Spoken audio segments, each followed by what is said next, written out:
This segment brought to you by SureCrop, liquid crop nutrition delivered right to your farm. So just one more historical comparison, just because I like these, But compared to 1909, right? I started this off with this quote from Dr. Arsmsby. So what was happening in 1909 compared to close to today, right? What are the changes that have taken place in the United States?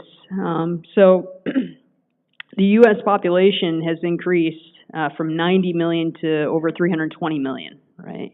In those over 100 years. Good news, right? Our life expectancy's increased. Mostly, a lot of that's driven by, right, not having young children die. That's a good thing. But check out our number of motor vehicles registered, right? That's gone up 84,000%. Seems like that might be an issue, right?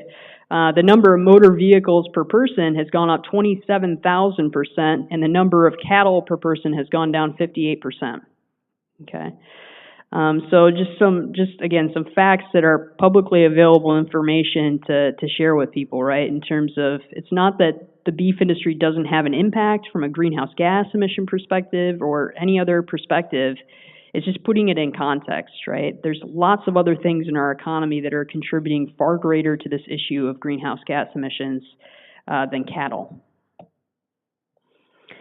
And coming back to this whole idea of upcycling and nutrient density, I think this is super important for people in the beef industry to be advocates for as well, right? We need to tell that story about why beef is so important from a standpoint, or animal source foods are so important from a standpoint of human nutrition and health.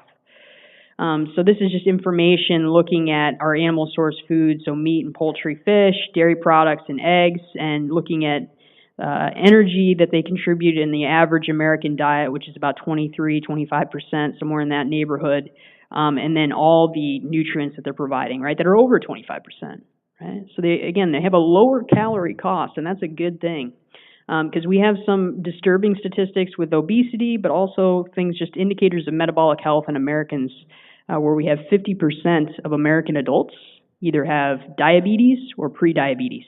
50%, right? There was another study that came out in November looking at just overall metabolic health of Americans and found that 88% of Americans are not metabolically healthy, right? Looking at things like blood pressure and waist circumference. So we really need to turn this whole sustainability discussion away from, we need to produce more calories. We do not need to produce more calories, right? We need more nutrient-dense food, rich food for the United States, for around the world, and that's what livestock do, right? They concentrate those nutrients and give them to us at a lower calorie cost. I dug trees by hand for years and years and years. In the process, I wore out my rotating cuff. But when I learned about this process, I thought if there's a way to get rid of this pain, then I wanted to do it. So we did it, and it worked.